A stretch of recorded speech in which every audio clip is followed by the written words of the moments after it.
Hola, ¿qué tal? Bienvenidos, queridos amigos, a un episodio más de nuestra serie titulada Vivamos en su verdad.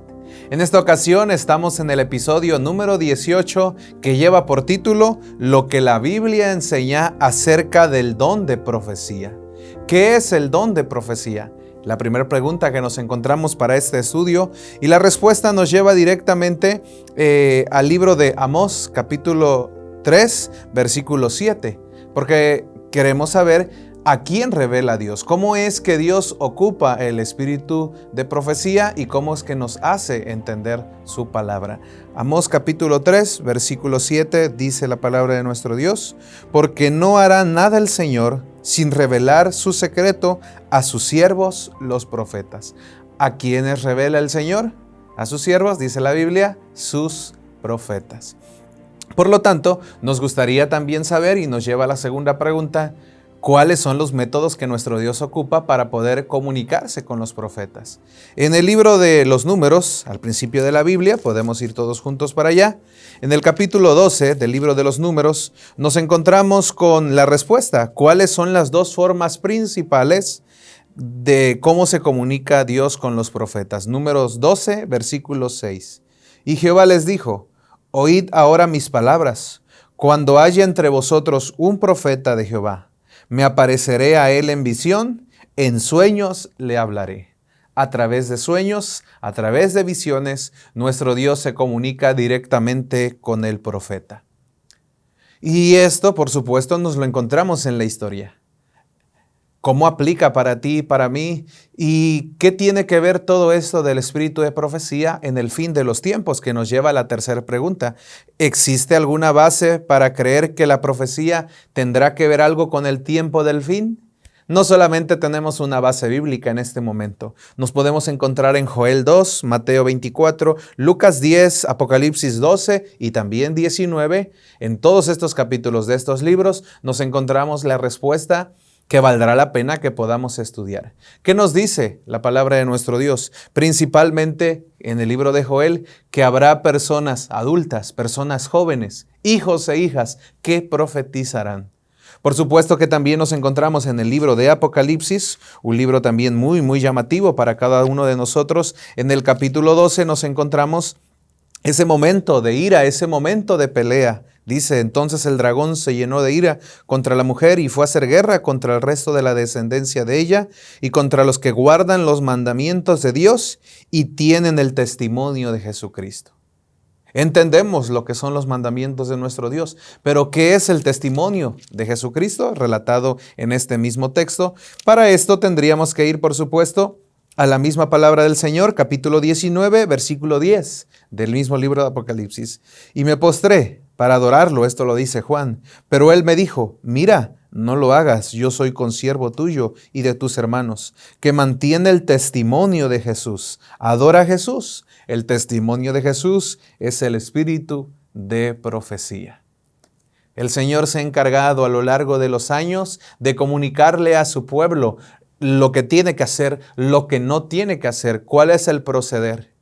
Recordemos, amigos, vale la pena recordar que cuando nuestro Dios escoge a alguien, lo escoge para ser su mensajero. Cuando lo escoge como su profeta, repito, lo escoge como su mensajero. El mensaje, por lo tanto, tendremos que entenderlo también, el mensaje viene de Dios. El Señor ocupa a siervos, siervas, hermanos y hermanas, personas clave para poder dar este mensaje. Para poder entender entonces este punto, ¿qué prueba en la Biblia podría servir para la identificación de alguien que venga como profeta de Dios? ¿Por qué tenemos que llegar a este punto? ¿Por qué tenemos que descifrarlo?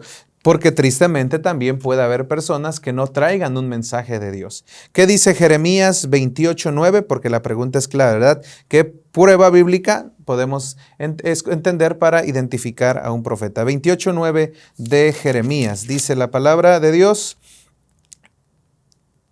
cuando se cumpla la palabra del profeta que profetiza paz, entonces él será conocido como el profeta de Jehová que en verdad envió. Tiene que venir el mensaje de Dios, tiene que ser un mensaje de paz, tiene que ser un mensaje que sirva de algo para el pueblo, por supuesto, escogido. ¿Qué otra cosa podemos también identificar? ¿Cómo de otra manera, podemos identificar? Y otro punto a analizar, capítulo 8, versículo 20 de Isaías. Dice 8:20, a la ley y al testimonio, si no dicen conforme a esto, es porque no les ha amanecido. Si el mensaje que trae el profeta viene de Dios, tiene que ser de acuerdo a la ley y al testimonio. También ya lo vimos hace un momento en Apocalipsis. ¿Qué mensaje también nos deja nuestro Señor Jesucristo ante este punto y ante esta complicación que en algún momento podría llegar a tu vida y a la mía, que es encontrarnos con un profeta en la historia, por supuesto, o en persona? Capítulo 7, versículo 15 al 20 del libro de Mateo, el Evangelio según San Mateo, nos encontramos este punto muy importante. ¿Cómo identificar? ¿Qué cuidados debemos de tener, verdad? Ya lo identificamos, tiene que venir de Dios, tiene que traer un mensaje de paz, por supuesto, y tiene que estar de acuerdo a la ley y al testimonio. Capítulo 7, versículo 15, el Señor nos anticipa, entre el versículo 15 y 20, que debemos de tener mucho cuidado con los falsos profetas, y el versículo 20 termina diciendo, así que por sus frutos los conoceréis.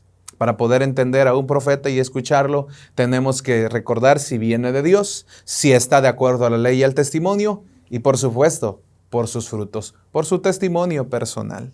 Así que amigos, queridos hermanos y hermanas, en la Biblia nos encontramos en múltiples ocasiones cómo nuestro Dios ocupó el espíritu de profecía para poder hablar con su pueblo. ¿Qué debemos hacer tú y yo? ¿Cuál es el consejo? ¿Qué es lo que la palabra de nuestro Dios nos dicta para poder realizar?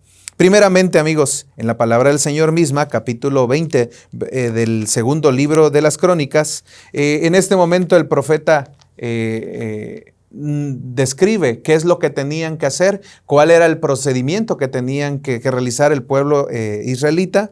Capítulo 20, versículo 20 del segundo libro de las Crónicas nos dice, oídme Judá, habitantes de Jerusalén, creed en Jehová, vuestro Dios, y así estaréis seguros. Creed en sus profetas y seréis prosperados. ¿Qué debemos hacer? El mismo Señor nos lo dice. Creed en sus profetas. ¿Qué más? Apreciar el mensaje que el Señor nos da a través de sus múltiples profetas. En segunda carta de Pedro, capítulo 1, y en Proverbios 29, nos encontramos esta misma enseñanza. Apreciar lo que el Señor nos quiere indicar y nos quiere hablar. Y por supuesto, en el capítulo 18, versículo 18 y 19 del libro de Deuteronomio 18 y 19 dice, un profeta como tú les levantaré en medio de sus hermanos, pondré mis palabras en su boca y les dirá lo que yo mande. Pero a cualquiera que no oiga las palabras que pronuncie en mi nombre, yo le pediré cuenta. Si te das cuenta, querido amigo, amiga, el espíritu de profecía es algo que nuestro Dios ha ocupado y siempre tiene este punto en la historia para poder comunicarse con el pueblo escogido, con el pueblo de Dios. El Señor mismo habla sobre el espíritu de profecía.